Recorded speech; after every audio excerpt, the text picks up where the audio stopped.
얻으니라. 아멘.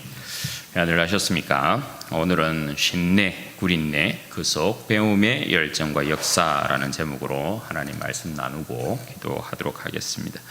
지금도 여러분 우리는 교육기관 가운데 야간 대학이라는 것이 있죠. 야간 학교가 있습니다. 야학으로부터 시작된 역사라고 보아야 하겠죠. 먹고 사는 문제로 인해서 한참 이렇게 잘 배우고 싶은데 배울 수 없었을 때 낮에는 직장 생활을 하고 밤 시간을 내어서 그렇게 밤에 가르치는 학교를 다니는 것이죠. 그만큼 배움의 열정들이 큰 사람들이 야학 밤에 배우는 일에 있어서도 열심을 낸 것이라 할 수 있죠. 지금은 학교 시설도 좋고 환경도 좋아서 야간에 배우는 일이 그렇게 어려운 일은 아닙니다. 그러나 그 옛날 초창기 야학은 지금보다 훨씬 열악한 환경 가운데서 배우는 일들, 그 야학이라는 것이 오픈되었죠. 그때는 노동의 강도 또한 굉장히 여러분 심했다고 할 수 있죠. 참 피곤한 몸을 이끌고 밤에 또 배운다라는 것이 얼마나 힘들고 어려운 일인지 모릅니다. 그런데 또 직장 생활을 마치면 집에 가서 씻고 준비하고 이렇게 갈 시간도 없고 밥 먹고 갈 시간도 없고 때로는 마치는 대로 바로 학교로 이렇게 달려가서 배우고 그러한 일들이 있었죠. 그렇게 여러분 배움에 있어서 굉장한 애착, 배움에 있어서 열정을 가지고 그와 같이 야학이지만 열심히 배웠던 우리 옛 어르신들 또 선배들의 모습이 있습니다. 여러분 오늘 본문도 이제 그와 같은 내용이 기록되어 있는데요. 사도 바울이 여러분 지난 시간에 에베소에 이르게 되지 않았습니까? 지난 시간에 12명 정도 되는 요한의 제자들에게 예수님의 이름으로 세례를 주고 또 안수함을 통하여서 그들이 성령을 받고 그래서 그들이 온전히 그리스도의 사람이 된 것을 보았습니다. 바울의 3차 전도 여행의 특징이 있다라고 말씀을 드렸죠. 바울의 3차 전도 여행의 여러분 특징은 뭐라고 말씀드렸습니까? 제자들을 굳건히 세우는 것을 특징으로 하는 것이 바울의 3차 전도 여행의 특징이라 말씀드렸습니다. 오늘도 이제 그런 본문의 내용이 여기에 나타나고 있다 할 수 있겠는데요.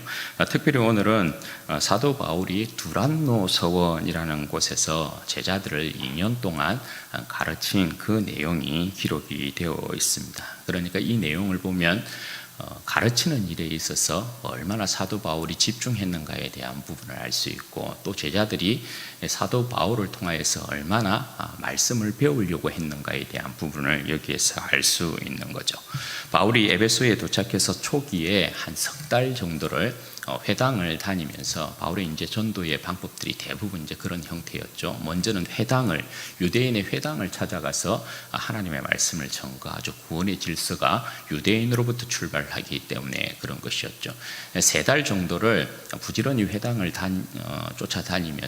찾아다니면서 하나님의 나라를 그들에게 설명하고 복음을 전거했습니다. 3달 동안 회당을 다니면서 그렇게 전거했을 때 반응이 2가지로 이렇게 나타났죠. 한 부류는 그 말씀을 듣고 사도 바울의 그 복음의 말씀을 듣고 받아들인 사람이 있었고 또 한 부류는 유대인 가운데 마음이 강팍한 자들이 많이 있죠. 그 강팍한 자들은 여러분 어떻게 했습니까? 오히려 그 복음의 말씀을 듣고 오히려 무리들 앞에서 그 복음과 함께 바울을 비난하는 그런 형태로 이제 또 한 부류가 나타났던 것입니다. 그래서 사도 바울이 이래서는 아니 되겠다. 오늘 이 에베소에서부터는 이제 제자들을 따로 이렇게 세우는 것을 보게 됩니다. 사도 바울이 복음을 비방하는 자들로부터 따로 떨어져서 제자들을 데리고 간 곳이 어디냐? 그곳이 여러분 어디입니까? 그 유명한 두란노 서원이라는 곳입니다. 여러분 이 두란노라는 이 서원, 그러니까 두란노라는 이 이름이라고 해야 할까요? 두란노는 여러분 이 티라노스라는 사람의 이름입니다. 사실은 두란노 서원할 때 이 앞에 두란노가 그러니까 티라노스라는 사람의 서원 이런 이제 뜻이 되는 것이죠. 서원이라고 우리 성경에 이렇게 표현되어 있는 이 단어는 헬라어로는 스콜레라는 이러한 단어입니다. 여기에는 이제 두 가지 해석이 존재합니다. 하나는 뭐냐 하면 일반적으로 이제 당시의 서원이라는 것, 이 스콜레라고 하는 이 서원 여기에서 이제 파생된 단어가 영어의 스쿨이라는 단어, 학교라는 이제 단어이거든요. 당시 이 서원이라는 공간은 다목적인 공간으로 사용이 되었다라는 것입니다. 이곳에서 뭐 강연도 하고 토론도 하고 그리고 여기서 뭐 사람들이 여유롭게 즐기는 그러한 쉼의 공간으로도 활용되었다라는 것이죠. 그러니까 티라노스라는 사람의 서원이었으니까 뭐 그다지 크지는 않았겠죠. 그곳에서 그렇게 사도 바울이 임대해서 제자들을 2년 동안 그곳에서 가르쳤다. 그렇게 이제 보는 관점이 하나이고요. 또 하나의 관점은 뭐냐면 이 스쿨레라는 이 의미가 서원이라는 그런 의미가 있지만 이 당시에는 중소상공인들이 자신들의 일터, 공장을 스콜레라고 이렇게 불렀다라는 것입니다. 그러니까 당시에 중소 이 상인들이 자기가 가지고 있는 일터나 공장을 스콜레라고 이렇게 불렀던 이유는 당시의 귀족을 좀 닮고 싶었던 이 중소 상인들의 그러한 이제 마음이 반영되어진 나도 요 정도 요런 걸 가지고 있다. 뭐 좀 귀족의 어떤 그 삶의 형태를 닮아가고 싶었던, 동경했던 그러한 이제 모습에 있어서 자기들이 가지고 있는 어떤 일터나 공장을 스콜레라 이렇게 불렀다. 그렇게 해석을 하는 경우도 있습니다. 이 해석도 여러분 굉장히 일리가 있는 것이 뭐냐 하면 뒤에 보면 오늘 본문 말씀에 사도 바울의 어떤 손수건나 앞치마가 이렇게 등장하잖아요. 그러니까 이것과 이제 연결을 시키면 어떤 의미가 되냐면 사도 바울도 여러분 에베소에서 어떤 일을 했습니까? 브리스길라와 아굴라와 같이 천막 짜는 일을 했단 말이죠. 그러니까 그 일을 사도 바울이 마치고 난 다음에 티라노스라는 사람이 운영하는 그 일터 공장 혹은 그 공장에서 사람들을 만나서 제자들을 만나서 가르치고 또 제자들은 그곳에서 가르침을 받았다. 그렇게도 우리가 생각해 볼 수 있는 거죠. 여하튼 뭐 이거나 저거나 간에 사도 바울이 이렇게 에베소에서 그 제자들을 2년 동안이나 그렇게 가르쳤다라는 것입니다. 그런데 여기서 우리가 이제 생각해야 될 것이 하나 있습니다. 그게 뭐냐? 이곳이든 저곳이든 간에 사도 바울이 제자들을 가르친 이 서원이라는 곳이 우리가 생각하는 것처럼 좋은 책상, 좋은 의자 이렇게 두고 좋은 환경에서 사도 바울이 가르치고 또 제자들이 그 가르침을 받고 했던 그러한 곳은 아니라는 것입니다. 한 기록에 의하면 뭐 베자 사본이라 하는 그런 이제 사본에도 그렇게 기록이 되어 있는데요. 이 서원은 이 서원의 주인이었던 그러니까 티란노스라는 이 주인이 사용하지 않는 시간만을 이용했다 그렇게 기록이 되어 있어요.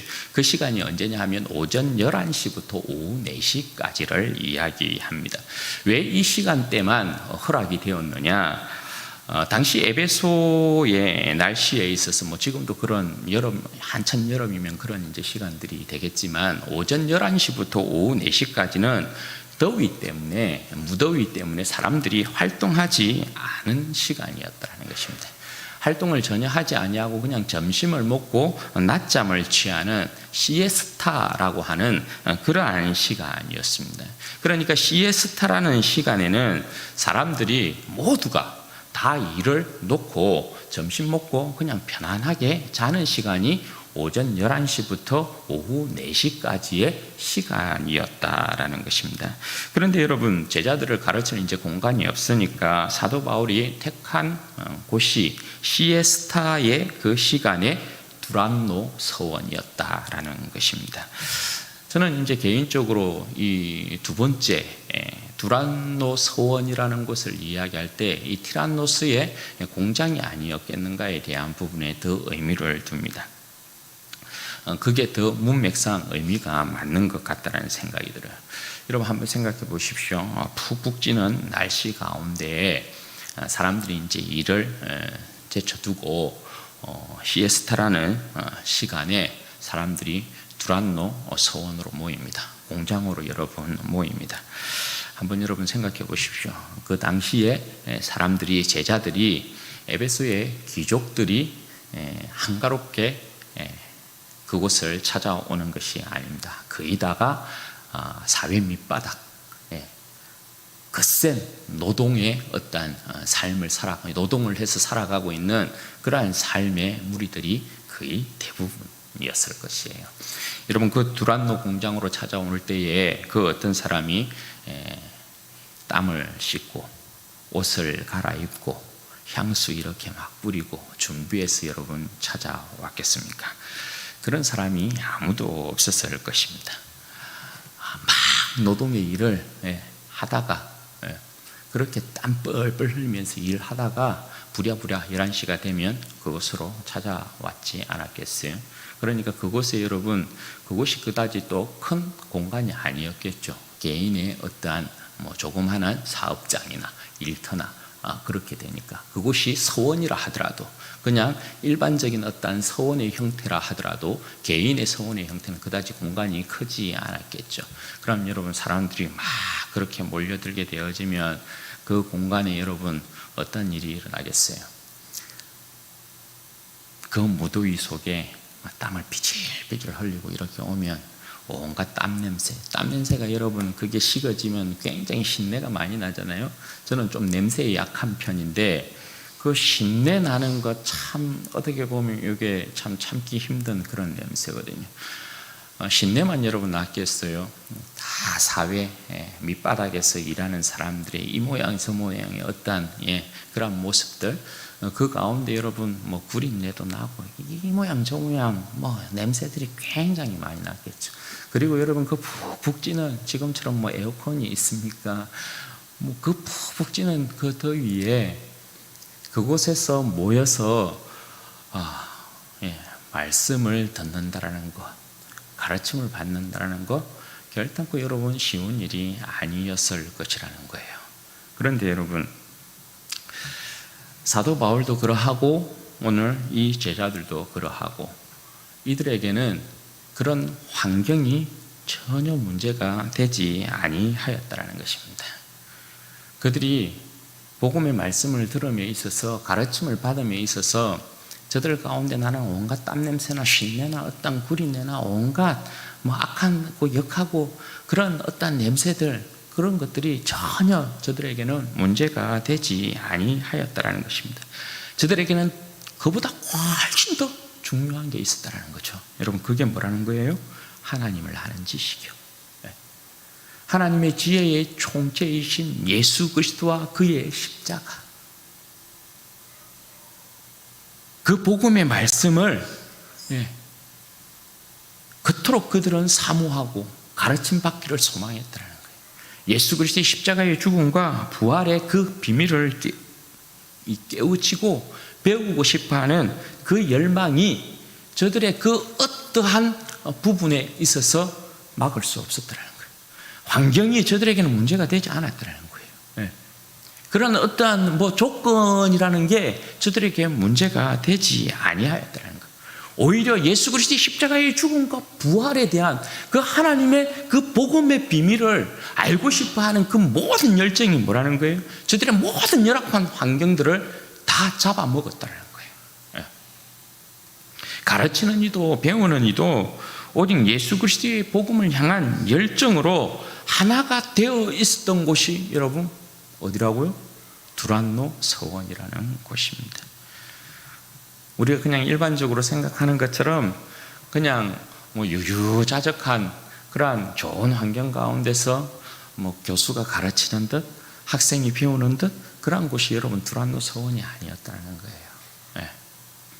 굉장히 열악한 상황 가운데서 오직 하나님의 비밀인 예수 그리스도의 그 죽음과 부활을 알고자 그렇게 열정적으로 달려들고 모였던 곳이 바로 티라노스라는 그 사람의 서원 혹은 공장 혹은 일터였다는 것입니다.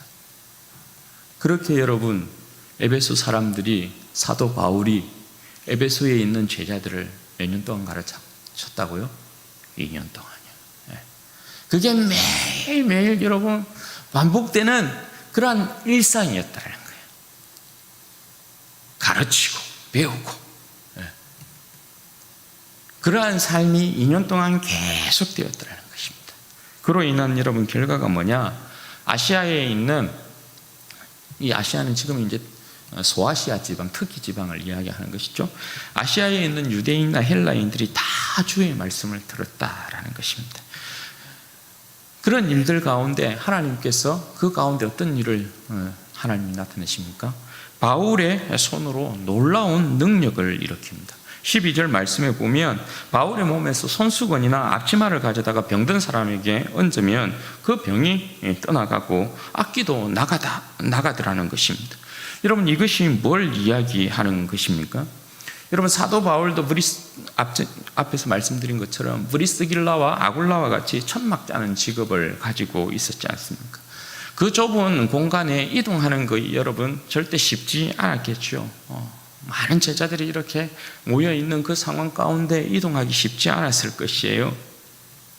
그 가운데 여러분, 그 좁은 공간에 말씀을 배우려고 하는 열정의 그 사람들이 가득 모여 있었다는 거예요.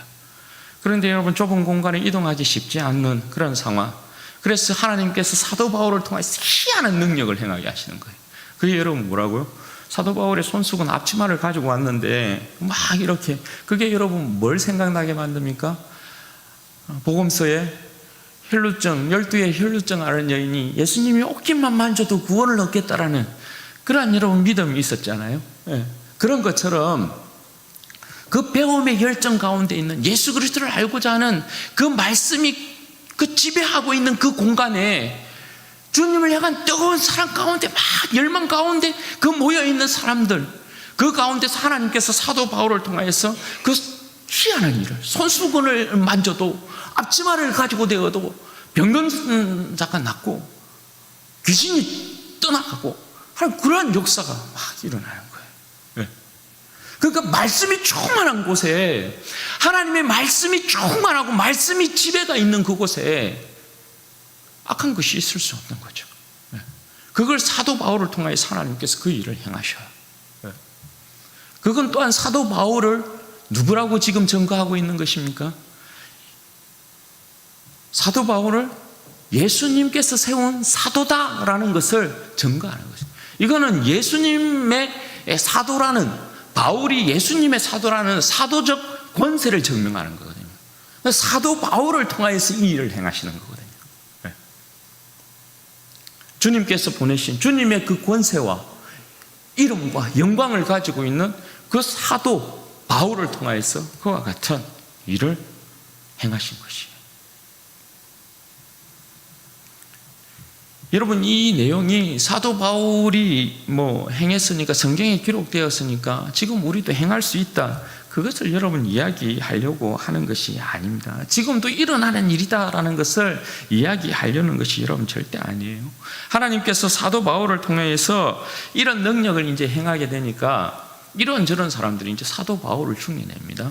여러분 13절 말씀에 보면 어떤 마술하는 유대인이 시험 삼아 예수님의 이름을 대면서 귀신을 내어 쫓으려고 했다는 겁니다. 여기에 보면 참 재미있는 표현이 이런 거거든요. 마술하는 어떤 유대인들이 시험 삼아 악기 들린 자에게 주 예수의 이름을 불러 말하되 내가 바울이 전파하는 예수를 의지하여 너희에게 명하노라, 이렇게. 이게 이제 그 박물관에 파피루스로 되어 있는 그 마술사들이 이 당시에 행했던 주문이 있거든요. 그게 이제 보관되어 있는데 어떤 식으로 이 마술의 주문을 이렇게 이야기했냐면, 나는 히브리인들의 하나님 예수님을 통하여 당신에게 청원합니다. 그때 주문이 이렇다라는 거예요. 나가주십시오. 그러니까 이게 여러분 뭐예요? 귀신에게 예수의 이름으로 부탁드립니다. 나가주시겠어요? 이렇게 했다는 거예요. 그런데 여러분, 이 시험 삼아라는 이 의미가 여러분 다른 의미로는 뭐라고요? 망령되이 이런 뜻이에요. 그 망령된 짓을 했다 이거죠. 왜 여러분 이게 망령된 행동이라는 것입니까? 주님께서 그들에게 당신의 이름을 주신 적이 없다라는 거예요.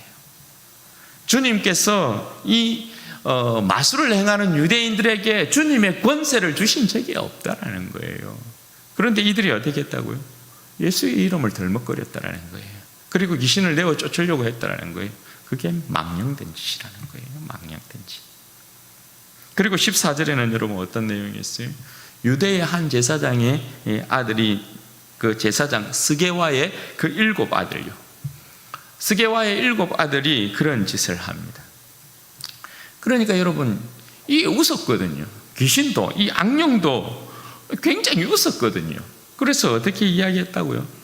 이 귀신이, 이 악령이 어떻게 야, 내가 예수도 알고 바울도 아는데 너는 도대체 누구니? 이렇게 하는 거예요. 왜냐하면 이 귀신들은 굉장히 이들이 행하는 짓이 굉장히 가짜나거든요. 예. 내가 예수도 알고 바울도 아는데 너희는 도대체 누구냐? 왜 너희들이 이런 짓을 하고 있느냐 이거죠. 그래서 여러분, 예수의 이름을 빙자해서 이와 같은 일을 행하는 이들에게 여러분 어떻게 했다고요? 귀신이 오히려 이들을 제압해버렸다고요. 그래서 이들이 벌거벗은 몸으로 집으로 달아났다. 예. 오히려 수치를 안고 이렇게 집으로 달아난 그런 모습을 여기에서 이야기하고 있는 거죠. 이게 에베소 전역에 소문이 났습니다. 그래서 많은 유대인들과 헬라인들이 예수님의 이름을 높이면서 회개하는 역사가 일어났다. 여러분, 이게 어떤 역사예요? 그러니까 오늘 본문에 있는 이 내용은 사도 바울이 2년 동안 두란노 이 서원에서 주님의 말씀을 이 제자들에게 가르치면서 일어난 일을 이야기해요. 그러니까 말씀을 통한 참된 부흥의 역사가 에베소에서 일어나는 모습을 이야기해줘요. 네. 그래서 18절 말씀에 보면 여러분 어떻게 기록이 되어 있어요? 믿는 사람이 많이 와서 자복하여 행한 일을 알리며 이렇게 되어 있어요. 말씀으로 말미암는 이제 완전한 새로운 회개의 역사가 일어납니다. 여기에 보면 믿는 사람들 이렇게 이야기해요. 믿는 사람들이 많이 와서 자복하여 행한 일을 알렸다. 이건 여러분 뭡니까? 이 사람들은 양다리를 걸치고 있었던 사람들이라는 거예요. 예수를 믿는다 하면서도 진짜 예수가 우리의 구주가 맞는가에 대한 부분에 있어 확신을 가지지 않고 세상과 양다리를 걸치고 있었던 사람이에요. 이 사람들에게도 어떤 역사가 일어났다고요? 회개하는 역사가 일어났다 이렇게 이야기해요. 왜냐하면 에베소 지역을 하나님의 말씀이 지배하는 역사가 일어났기 때문에 그래요. 그래서 양다리를 거친 사람이 자복하고 회개하는 역사가 일어났어요. 그리고 19절에는 여러분 어떤 내용이 기록되어 있어요? 마술로 사람을 속였던 자들이 책을 가지고 와서 그 책을 불살라버려요. 그러니까 세상에 헛됨을 쫓았던, 마귀를 쫓았던 그 사람들이 어떻게 해요? 그 마술책을 가지고 와서 전부 다 불살하는데 이 책값이 여러분 은 5만 이렇게 기록되어 있어요. 은 5만이라는 건 절대 여러분 작은 이 액수가 아니죠. 은 한 드라크마가 한 사람의 하루 노동치거든요. 그럼 5만 드라크마면 한 140년 가까이 돼요. 한 사람이 140년 동안 노동해서 벌어야 돼요. 그러니까 적은 액수가 아니죠. 에베소 전역에 그러니까 이 역사가 여러분 이야기하는 게 뭐예요? 20절 말씀에 보면 딱 그렇게 결론을 내거든요. 이와 같이 주의 말씀이 힘이 있어 흥왕하여 세력을 얻으니라. 에베소 전역에 하나님의 말씀이 지배하는 그런 역사가 지금 일어나고 있는 거예요. 이게 여러분 사도 바울이 2년 동안 에베소 교회를 에베소에 있는 제자들을 가르쳤을 때 에베소에서 일어나고 있는 일이에요. 이랬던 여러분 에베소였어요. 이걸 우리 주님께서 계시록에 어떤 식으로 표현을 하고 있냐면 여러분 이 에베소에서 일어난 이 말씀으로 말미암는 이 역사가 얼마나 대단했느냐 하면 우리 주님께서 에베소 2장 2절에서부터 3절 말씀을 보면 이렇게 말씀하세요. 내가 내 행위와 수고와 내 인내를 알고 또 악한 자들을 용납지 아니한 것과 자칭 사도라 하되 아닌 자들을 시험하여 그 거짓된 것을 내가 드러낸 것과 또 내가 참고 내 이름을 위하여 견디고 게으르지 아니한 것을 아노라. 주님으로부터 여러분 에베소 교회가 이러한 칭찬을 받았던 교회예요. 여기에 보면 에베소 교회가 사도 바울을 통하여서 가르침을 받았던 그 제자들의 모습이 얼마나 주님 앞에서 얼마나 신실했냐 하면 내가 네 행위도 알고 수고도 알고 네 인내도 알고 네가 지식을 가지고 악한 자를 용납지도 아니하고 자칭 사도라 하는 자들을 시험하여 거짓된 것을 드러내기도 하고 네가 내 이름을 위하여서 참고 내 이름을 위하여서 견디고 내 이름을 위하여서 게으르지 아니한 것, 그럼 열심으로 섬겼다는 거거든요. 내가 그걸 나누라. 그게 에베소에 있는 제자들이었고 에베소 교회의 모습이었어요. 이랬던 에베소 교회였는데 어떻게 변했어요? 에베소 교회가 변했어요. 에베소의 제자들이 변했어요. 어떻게 해요? 주님께서 에베소 교회를 향하여 여러분 어떻게 합니까? 네가 이랬는데 내가 너를 책망하노라. 뭘 가지고 책망해요? 네가 처음 사랑을 버렸노라. 이렇게 이야기해요. 여기에서 처음 사랑을 버렸다는 건 여러분 뭔 말입니까? 처음 사랑을 버렸다는 건 전부 이런 거예요. 네 행위도 네 수고도 네 인내도 네가 진리의 말씀을 가지고 거짓된 자를 분별해내고 거짓된 자를 용납하지 아니하고 내 이름을 위하여서 수고하고 참고 인내하고 부지런했던 그 모든 것에서부터 여러분 어떻게 했다라는 거예요? 그들이 뒤로 물러났다는 거예요. 네가 처음 사랑을 버렸다. 처음에 주님을 향하여 가지고 있었던 그 모든 열심에서부터 뒤로 물러났다는 거예요. 주님을 위해서 싸우지 않았다는 거예요. 주님을 위해서 일하지도 않았다는 거예요. 주님을 위하여서 참지도 않았다는 거예요. 주님을 위하여서 수고하지도 않았다는 거예요. 충성하지도 않았다는 거예요. 사랑하지도 않았다는 거예요. 섬기지도 않았다는 거예요.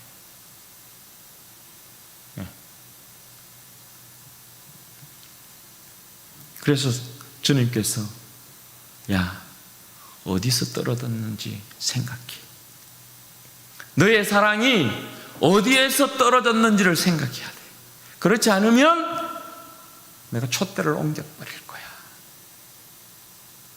그렇게 경고하셔. 사랑하는 여러분, 우리는 어떻습니까? 우리는 주님을 향한 사랑이 있어서 우리가 주님 처음 섬겼던 그 사랑보다 지금 우리가 주님을 섬기고 있는 또 사랑하고 있는 모습이 더 여러분 깊습니까? 더 큽니까? 더 성숙합니까?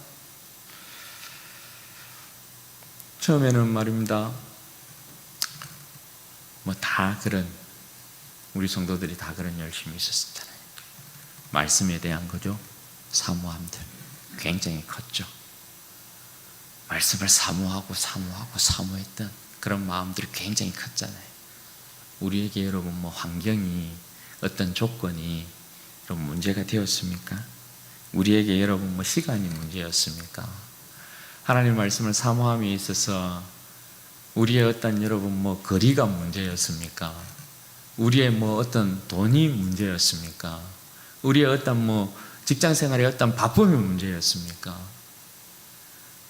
주님의 말씀을 사모했을 때는 우리에게 여러분 거치는 것이 없었어요. 모든 장벽들을 전부 뛰어넘었어요. 그죠? 그래서 그냥 그 모든 조건과 환경을 뛰어넘어서 주님의 말씀 앞에 앉기를 사모했잖아요. 그렇지 않아요? 왜요?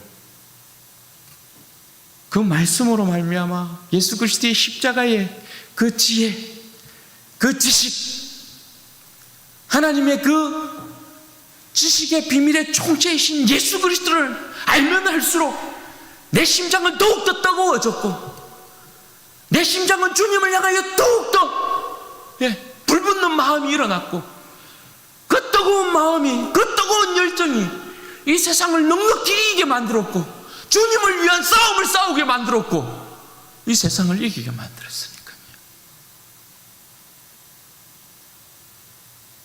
하나님의 말씀에 사로잡힌다라는 건 그런 거거든요.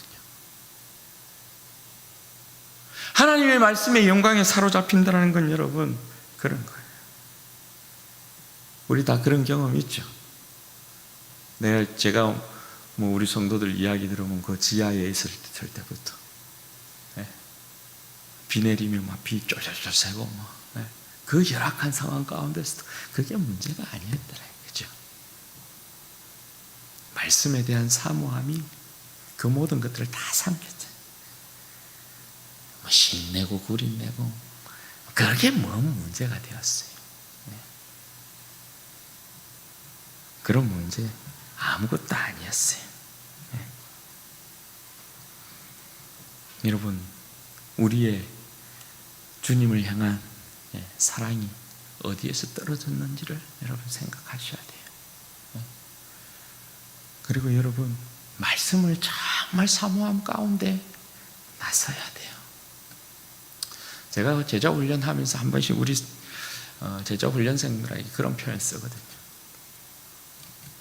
여러분의 좀 육체를, 여러분의 영혼을 말씀 앞에 좀 거칠게 대하라고, 그런 표현을 한 번씩 사용해요. 그게 여러분 뭐냐면, 그냥 내 영혼을 그냥 말씀에 그냥 지겹도록 던져 놓는 거예요. 막 지겨워 죽겠다. 그 정도로 내 영혼을 말씀 앞에 그냥 확 던져 놓는 거예요. 말씀이 나를 그냥 괴롭히게 만들어 놓는 거예요. 그냥 지배하게 만들어 놓는 거예요. 우리는 그냥 생색내는데 굉장히 오늘 말씀 요 정도 읽었으면 됐어, 한 장 읽었으면 됐어, 그냥 생색나는데 그냥 그런데 그렇게 거치는 거죠. 그게 아니고 말씀이 그냥 내 영혼을 잡아먹도록 내 영혼을 그냥 말씀 앞에 그냥 내어놓는 거예요. 그래서 내 영혼이 그만 도망치고 싶을 정도로 그냥 말씀 앞에 끊임없이 그냥 말씀 앞에 내 영혼을 내어놓는 거예요. 그래서 말씀이 그냥 내 영혼을 잡아먹어야 돼요. 그게 말씀의 지배 가운데 들어가는 거예요. 그래야만 우리가 말씀의 맛을 알 수 있어요. 말씀의 능력을 그래야만 체험할 수 있어요. 제가 여러분 영상 하나 보여드릴게요. 이 영상 한번 봐봐요. 이 영상이 여러분 뭘 이야기하고 있는 건지.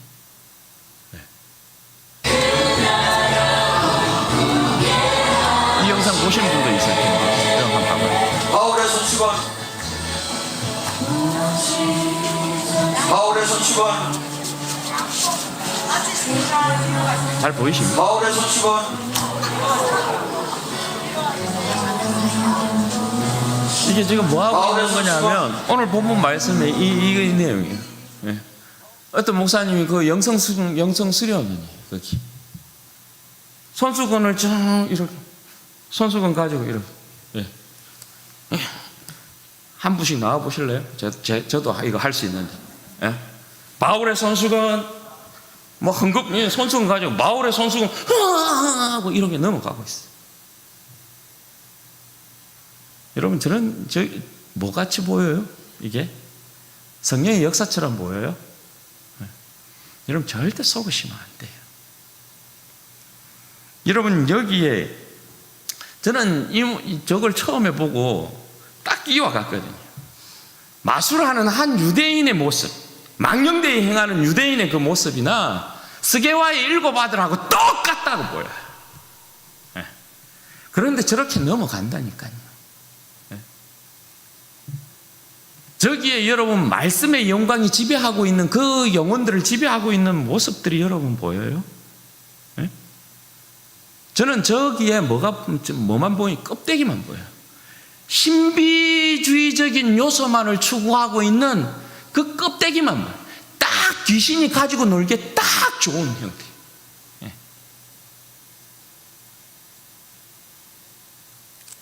그런데 저렇게 속아요.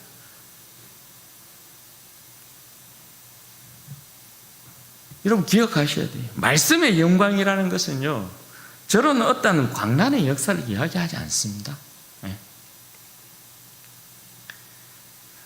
말씀의 영광의 지배 가운데 우리가 딱 들어가면, 말씀의 영광에 딱 들어가게 되어지면, 여러분 말씀이 병든 자를 고칩니까? 안 고칩니까? 말씀이 병든 자를 고칩니다. 네? 말씀이 귀신을 내어 쫓습니까? 안 쫓습니까? 말씀이 귀신을 내어 쫓습니다. 예. 없다라는 게 아닙니다. 예. 그런데 여러분, 반드시 그 전에 여러분들 알아야 돼. 우리가 알아야 될 게 여러분 뭐예요? 말씀의 영광의 지배라는 건 저런 신비주의의 어떤 형태를 띠는 것이 여러분 절대 아니에요. 예. 예. 말씀의 영광의 지배에 딱 갇힌다라는 건 내가 있는 자리, 내가 있는 형편에서부터 신령한 눈이 내 현실의 어떤 조건에 매몰되는 것이 아니라 여기서 내 자신이 내 어떤 육체의 욕망과 욕심 가운데 벗어나려고 하는 것이 아니라 여기에서부터 자유함을 누리고 영의 세계가 열리는 걸 이야기하는 거거든요. 하나님과의 그 온전한 그 만남과 말씀의 그 지배가 내 영혼을 딱 사로잡게 되어지면 내 안에서부터 뭐가 첫 번째 일어나냐 하면 죄의 자복이 일어나요. 내가 하나님 앞에서 얼마나 흉한 죄인인가를 깨닫게 돼요. 예. 그 죄로만, 오늘 딱 말씀의 영광이 그거죠. 말씀의 결론이 딱 그런 거거든요. 내 안에서부터의 죄의 이 더러움들을 고백하게 되어 있어요. 그리고 반드시 죄의 고백과 더불어 회개가 일어나면 그 삶에 완전한 돌이킴이 일어나요. 반드시 그렇게 되어 있어요. 그래서 반드시 인격이 변화되어짐에 따른 열매가 반드시 일어나게 되어 있어요. 네. 하나님께서 우리의 어떤 질병을 고쳐주고 귀신을 내어쫓고 그건 이 말씀의 영광에서부터 따라오는 하나의 어떤 보너스. 그런데 말씀의 영광이 지배하면 내 삶의 어떤 회개와 더불어서 말씀의 어떤 내 삶의 어떤 변화가 없는 건 전부 껍데기. 귀신을 내어쫓는 게 뭐가 중요하고 거기서부터 뭐 얹어가지고 뭐 쓰러지는 게 왜 중요하죠 그게? 뭘 이야기하는? 말씀이 힘을 얻고 세력을 얻었다는 건 여러분 뭘 이야기하는 것일까요? 거기에 예수쟁이들이 많았다는 거예요. 예수쟁이들이. 어떤 예수쟁이들이요? 주님을 쫓아서 사는 그러한 인격의 사람들이 많아졌다는 거예요.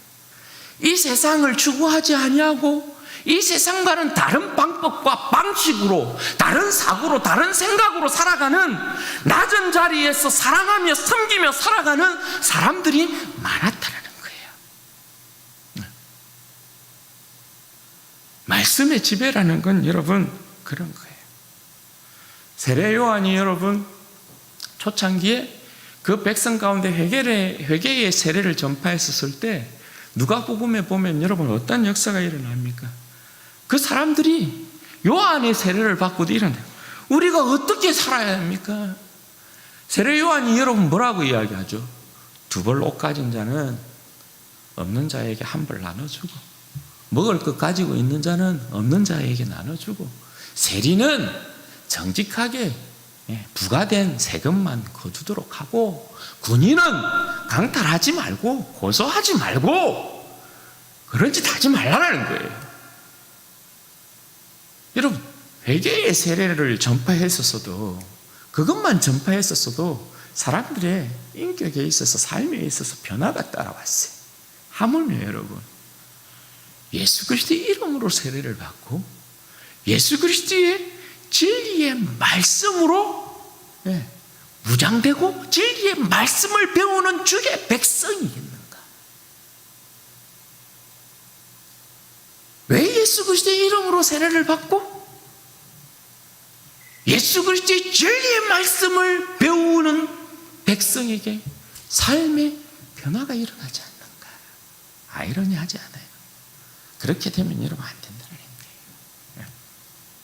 그건 진실로 하나님의 말씀이 우리의 삶을 지배하고 있지 못하는 모습인 거예요. 여러분, 우리가 거하는 그 어떠한 곳이라도 두란노 서원이 되게끔 만들어야 돼요. 그것은 오직 주님의 말씀만이 그 백성을 지배하고 있어요. 주님의 말씀만이 그 백성을 지배하면 거기에 악한 것이 틈탈 수 없어요. 약한 것이 여러분 틈탈 수 없어요. 말씀의 온전한 지배 가운데 있으면 주님을 쫓아가게 되어 있어요. 말씀의 지배 가운데 우리의 영혼이 들어가게 되어지면 세상을 이기게 되어 있어요. 말씀의 지배 가운데 우리의 영혼을 두게 되면 우리는 죄를 이길 수 있어요. 우리의 연약함과 나약함을 넉넉히 이길 수 있어요. 사랑하는 여러분, 그러므로 말씀을 깊이 더욱 깊이 사모하시고 사랑하시고 가까이 하시는 여러분들 되시기를 바라요.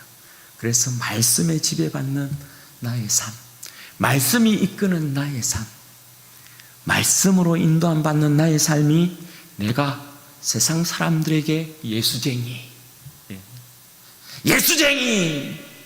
그런 증거를 꼭 받아내셔야 해요. 그렇게 여러분들이 말씀 앞에 여러분의 삶을 내어놓으심을 통하여서 정말 우리의 삶과 우리의 인격이 주님을 온전히 따라가게 되기를 바라고, 주님을 증거하는 우리의 아름다운 모습이 되기를 주님의 이름으로 축원드립니다. 같이 한번 기도하도록 하겠습니다. 여러분, 이 시간에 기도할 때 그렇게 기도하십시다. 하나님, 내 삶이 하나님의 진리의 말씀 가운데 온전히 지배받는 인생 되어지게 도와주십시오.